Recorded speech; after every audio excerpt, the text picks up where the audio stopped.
In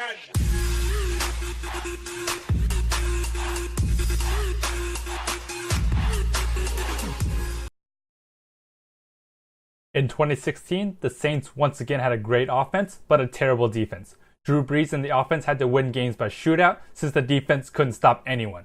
The Saints have had this problem for years and are wasting away years of a franchise quarterback. This defense has to improve to get further. Perhaps the biggest move made in the offseason was he traded away Brandin Cooks. Cooks is an excellent speed receiver, but the Saints weren't willing to pay him top dollar. Brees can make any receiver look good, and Cooks was traded for a first-round pick. Later in free agency, the Saints signed Adrian Peterson. Peterson isn't quite the back he was and can't help out much in the passing game. He can, however, be an excellent power back and can complement Mark Ingram.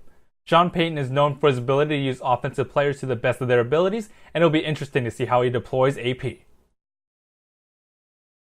With the first of their 2 first-round picks, they got what might be the best cornerback in the draft in Marshawn Lattimore. This is an excellent pick at excellent value. Lattimore has all the tools to be a lockdown NFL cornerback, and the Saints have a desperate need there.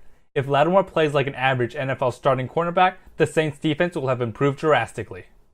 With their second first-round pick, they select their offensive tackle, Ryan Ramczyk. This tackle class is pretty shallow, and more protection for Drew Brees is never a bad thing. However, I think this pick should have been used on another defensive player.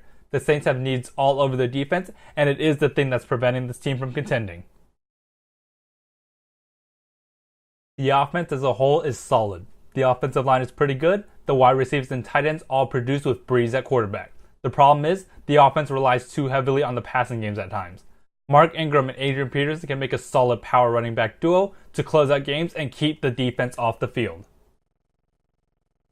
Here is where the problem lies. They give up way too many big plays on defense as a whole. If this defense can just be average, the Saints would be a pretty good team.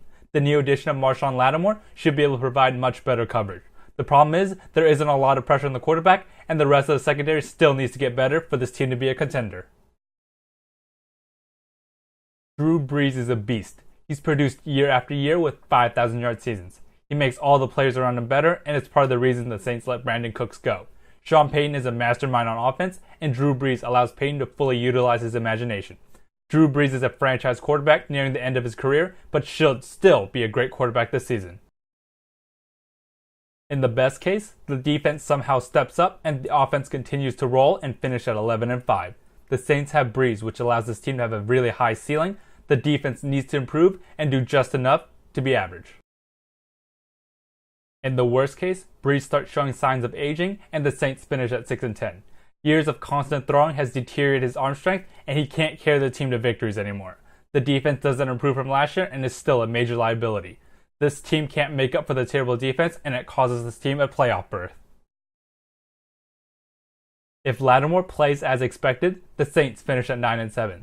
Lattimore can do a lot to improve a defense, but it can't make up for its awfulness as a whole. Brees again has a great year and carries the team to victories.